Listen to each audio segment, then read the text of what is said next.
Welcome to Sinemaru. Film kali ini adalah The Driver.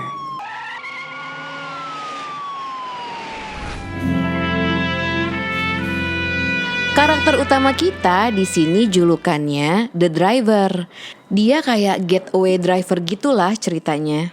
Orang yang biasa disewa buat kabur abis ngerampok bank gitu-gitu. Si The Driver emang jago banget nyetirnya dan emang udah jadi inceran polisi juga. Terutama buat The Detective yang obses buat nangkep The Driver. Karakter-karakter di film ini emang cuma pakai julukan semua. Ada lagi cewek yang julukannya The Player. Dia sempet dijadiin saksi atas perampokannya The Driver, tapi dia justru pura-pura gak ngeliat.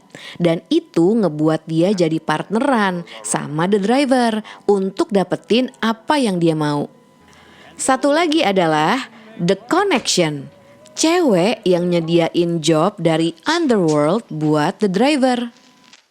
The Detective ngerasa dia gak bisa pakai cara biasa buat nangkep The Driver. Dia pun akhirnya ngesetting perampokan bank sama grup perampoknya si Glasses untuk ngejebak The Driver. Tapi kalau udah urusan sama penjahat, ya gak ada yang bisa dipercaya lagi. The Driver itu film yang ngeinspirasi film-film kayak Baby Driver, Drive, dan sejenisnya. Tapi meskipun film-film itu seru, gak ada yang bisa ngebuat ulang feeling cool yang ada di The Driver.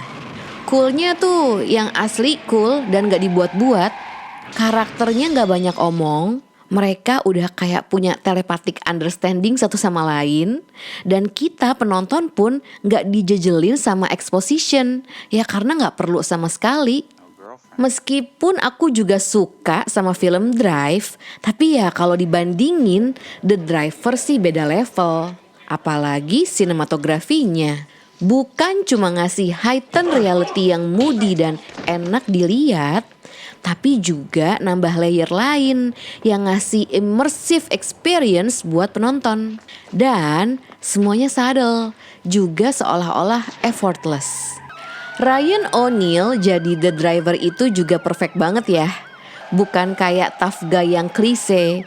Dari pandangannya, demeanornya, dia tough tapi di dalamnya kayak ada sedihnya juga, marahnya juga, kecewa sama hidup juga.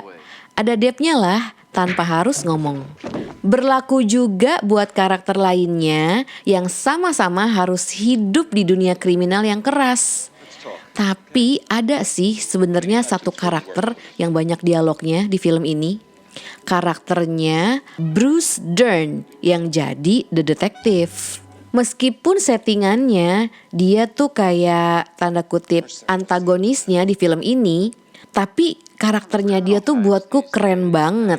Jadi aku sendiri pun di sepanjang film ini juga ngebelain si detektif.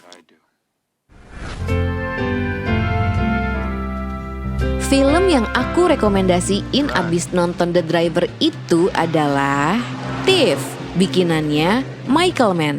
Moodnya cool juga, tapi dengan cara yang beda dari The Driver. Rasanya dua film ini kayak hidup di satu universe yang sama. Michael Mann dan Walter Hill kan emang sahabatan, jadi gak heran kalau reference mereka banyak yang sama. Oke, sesama movie lovers, thank you so much for watching. Jangan lupa ya, like dan subscribe-nya. Sampai ketemu di Sinemaru episode berikutnya. Bye-bye.